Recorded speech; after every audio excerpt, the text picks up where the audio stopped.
ఇచ్చేటియన్నీ ఇస్తాం, చెప్పినయన్నీ చేస్తాం, ఎవ్వలేం ఫికర్ చేయొద్దు అని రెండు రాష్ట్రాల సర్కారోళ్ళు ఎక్కడికి పోయినా పబ్లిక్ కు ధైర్యం చెప్తుర్రు. పాయసలకు తిప్పలున్నా పబ్లిక్ ను మాత్రం అస్సలు నారాజు చేయం అన్నట్టు భరోసా ఇస్తుర్రు. అంతేకాదు సందు దొరికితే సార్లు పబ్లిక్ లో తిరుక్కుంటా పారంగా అరుచుకుంటుర్రు. పక్క పొంటి కూర్చొని మంచి చెడ్డ తెలుసుకుంటుర్రు. ఈసారి పైల ఆయితారం వచ్చింది కాబట్టి ఏపీల పబ్లిక్ కు ఓ రోజు ముందుగానే పింఛన్లు పంచిపెట్టిండ్రు. ఇక ఎప్పటి తీరుగానే సీఎం బాబు సారు పల్లెటూరు బాట పట్టిండు.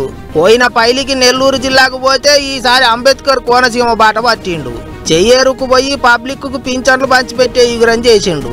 అయితే ఎప్పటికీ సారు ఎవరిలో ఒకళ్ళ ఇంటికి పోయి ఆ ఇంటి వాళ్ళతోని మాట ముచ్చట్లు చేసి టైం ఉంటే అక్కడనే ఇంత చాయ్ గిట కాసుకొని తాగి అక్కడికక్కడనే వాళ్ళకి ఏమేం కావాలనో అన్ని ఇచ్చి వచ్చేది.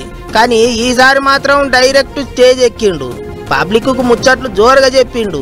ఆ కాగితం కావాలి, ఈ కాగితం కావాలి అన్నట్టు ఎవ్వళ్ళ ఆఫీసుల చుట్టూ తిరిగే అవసరం లేదు, అంత మన అరిచేతులనే ఉన్నది అన్నట్టు చెప్పుకొచ్చిండు సారు. నేను వాట్సాప్ గవర్నెన్స్ పెట్టాను జ్ఞాపకం మీకు? వాట్సాప్ గవర్నెన్స్ తెలిసిన వాళ్ళు చేలిపైకి ఎత్తండి. ఓకే, దించండి. వాట్సాప్ గవర్నెన్స్ ద్వారా పనులు అవుతున్నాయని వాళ్ళు చేలిపైకి ఎత్తండి. వెరీ నైస్, మీరు వాడుతున్నారు, సంతోషం. రాబోయే ఇప్పటికి 403 సర్వీసులు వస్తున్నాయి. రేపు 12వ తారీఖు 500 అవుతాయి. మొత్తం 700 ఉన్నాయి. ఇంకా 2 నెలల లోపల మీరెవ్వరు కూడా ఆఫీసుకి పోయే పని లేదు. ఫోన్ తీసుకొని నెంబర్ కొట్టి హాయ్ అని మీరు ఏ పేరుతో పిలవండి, నేను పలకతా. మీరు హాయ్ అంటే నేను పలకతా, బాబు అంటే పలకతా, కావాలంటే సిబిఎన్ అంటే పలకతా. అక్కడి నుంచి మీ పని చేసే బాధ్యత నాది. ఎట్లా పిలిచినా పలుకుతా, ఏం ఫికర్ చేయకుండ్రి అన్నట్టు చెప్పుకొచ్చిండు సారు.